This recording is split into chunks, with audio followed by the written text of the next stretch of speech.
John Harris was 68 years old, the kind of man you could pass in a hallway a dozen times without really noticing. At Maplewood Elementary in Kentucky, he was simply the janitor, the tall, wiry figure in gray coveralls pushing a mop bucket that squeaked as loudly as the sneakers of the children rushing to class.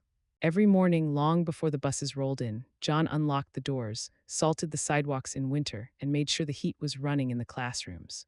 His movements were quiet, deliberate, and steady, the habits of someone who had learned long ago that showing up early and finishing the job right mattered more than anyone clapping you on the back. To the teachers, he was reliable to a fault. To the kids, he was the man who offered a wink or a soft morning kiddo as they hurried past. What most people didn't know, because John never spoke of it, was that decades earlier he had served as a marine transport specialist.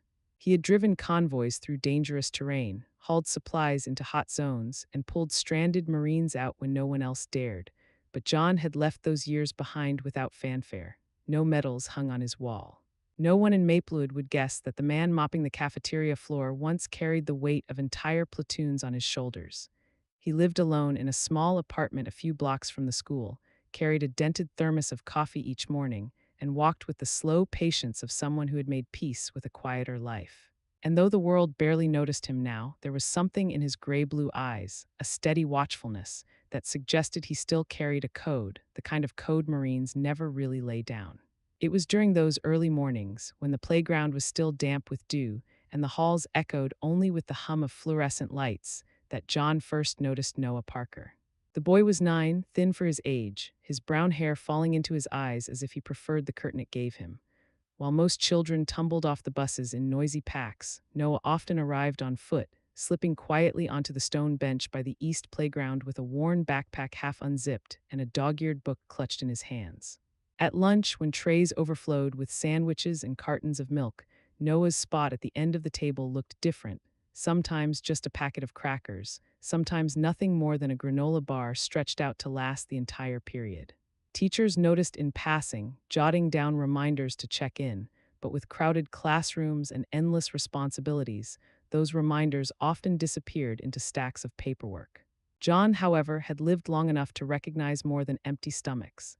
He saw the way Noah's shoulders folded inward, how he lingered by the cafeteria doors pretending to tie his shoes while the other kids rushed inside, how his silence carried the same kind of weight John remembered from men who carried too much too soon. So without announcement or fuss, John began to act. One morning he left half a sandwich wrapped neatly in wax paper on the stone bench. Another day it was an apple, polished until it gleamed, set carefully where Noah always sat. He never called attention to it, and Noah never asked where it came from, but within days a quiet ritual began. The boy would approach the bench, glance around with cautious eyes, tuck the food into his backpack, and give the smallest of smiles when his gaze met John's across the yard. It was an exchange without words, but it carried something rare for both of them: consistency. In a world that often felt unsteady, John's simple offerings became a silent promise, and Noah, though still quiet, began to walk to school each day with a little less of that heavy, hunched look that had first caught John's eye. As the weeks passed, John learned more about Noah without ever asking a single question. He saw the boy in town one evening, wiping down tables at the local diner long after most kids his age were home finishing homework. The sight made sense of the tired look Noah sometimes carried into class and the way his shoes seemed one size too small. His mother, Emily, worked double shifts at the same diner, and though she clearly cared for her son, the long hours left Noah fending for himself more often than not. John understood that kind of quiet struggle, the way a family could work hard and still feel like they were running uphill every day. One Tuesday morning, after fixing a leaky faucet in the teacher's lounge, John returned to his small maintenance room to find something unusual. A piece of paper, folded carefully, lay just inside the door. He picked it up with his calloused hands and opened it slowly. The handwriting was neat but shaky. "Thank you for the food. My dad was a Marine too. I don't know if he's alive, but you remind me of him." Tucked inside was a small photo of a young man in uniform, his smile wide beneath a helmet, a unit patch stitched to his sleeve.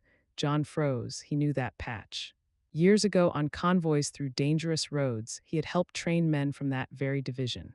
For a long moment he sat on the edge of his stool, the note trembling in his hands, a tide of old memories pressing against the walls he had carefully built. Noah didn't just need a sandwich, he was carrying a silence far heavier than his small shoulders should bear. That evening, for the first time in years, John baked. His tiny kitchen smelled of chocolate and butter as he pulled out a tray of slightly uneven cookies, the kind that spread too much on the edges. He packed two into a bag, along with a homemade turkey sandwich and a crisp apple polished to a shine. The next morning, when Noah found the meal waiting on the stone bench, his eyes widened in quiet surprise.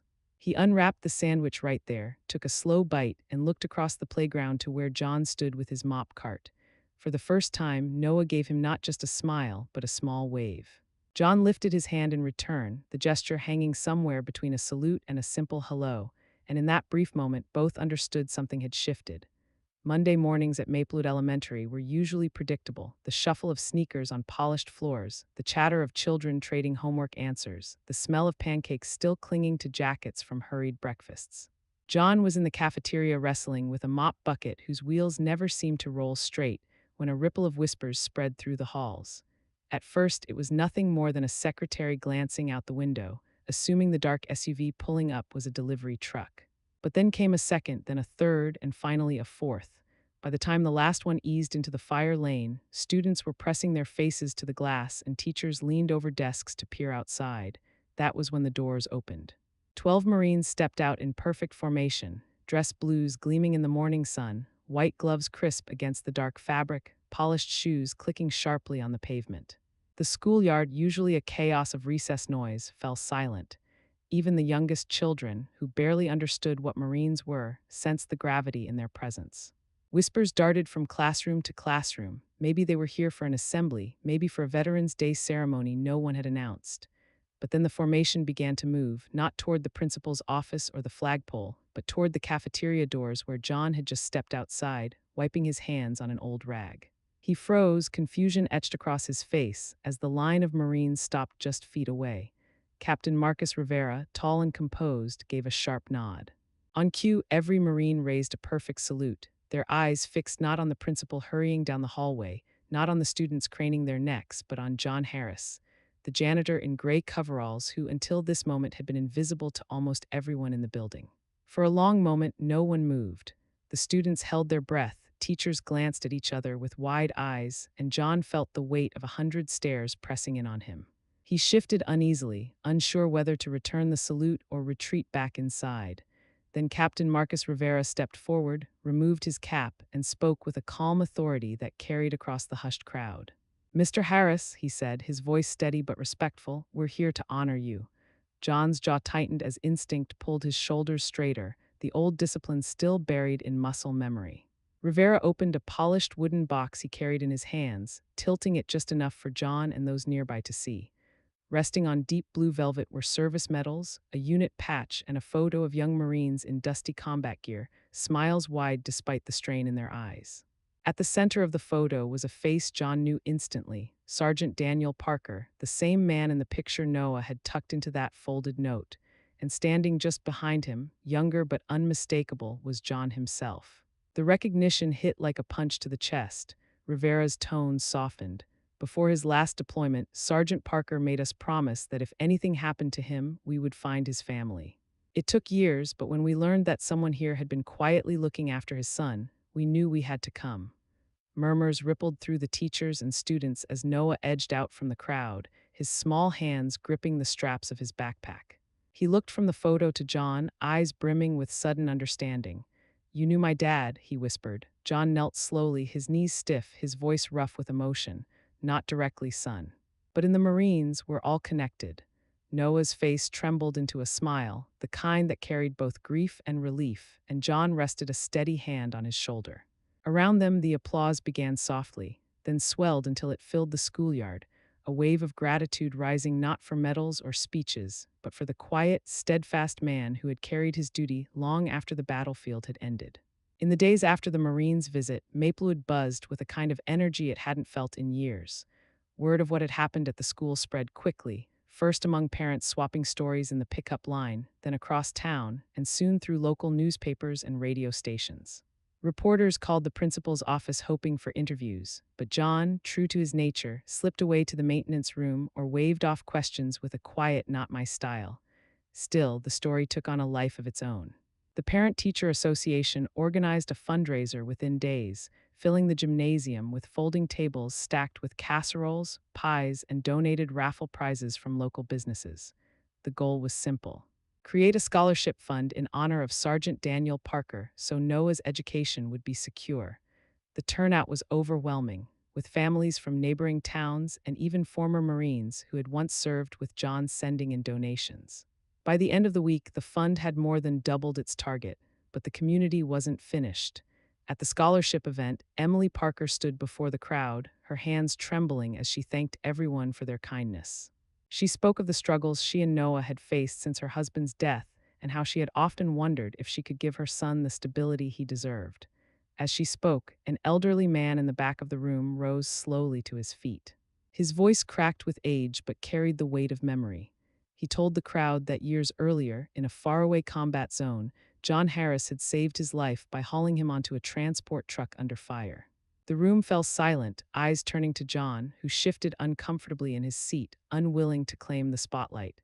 Yet the revelation deepened the respect already building around him, confirming what many had begun to sense, that the quiet janitor was far more than he seemed. Inspired, a coalition of veterans and community leaders revealed a second surprise. They had arranged housing assistance for Emily and Noah, moving them into a small but sturdy home just 2 blocks from the school.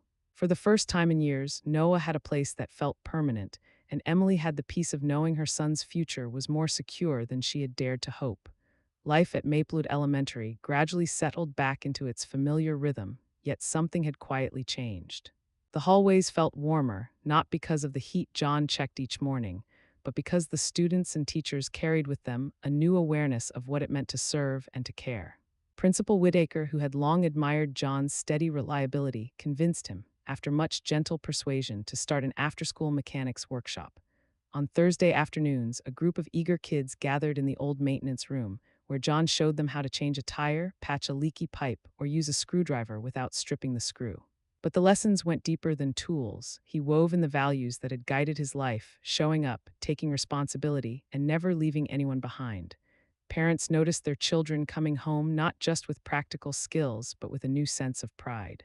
Meanwhile, news of John's quiet heroism reached the wider Marine Corps, and in a formal letter from headquarters, he learned that the transport protocols once jokingly called Harris's Rules were being added to training manuals for new recruits. John shook his head when he read it, amused and humbled, but proud in a way he hadn't let himself feel in years. Perhaps the most lasting tribute came at the edge of the playground, where the old stone bench still sat. The community built a small friendship garden with flowers, a flagpole, and a bronze plaque inscribed, "In honor of Sergeant Daniel Parker and John Harris, 2 Marines, 1 fallen, 1 still standing, whose quiet acts of service remind us that kindness can change lives." Children often lingered there, sometimes joined by Noah and his mother, sometimes by John himself, who preferred to sit quietly, letting the younger ones ask questions at their own pace. On the day the garden was dedicated, Noah stood before the crowd, his voice wavering as he tried to thank the town, the veterans, and John most of all. Then, in a moment that drew tears even from the toughest Marines in attendance, he looked up at John and said clearly, "Thank you, Grandpa Harris." John blinked hard, the corners of his mouth tugging into the smallest, proudest smile. He hadn't sought recognition, and he never wanted medals or applause. All he had done was make sure a boy didn't feel forgotten. Yet as the applause rose around him, John finally understood.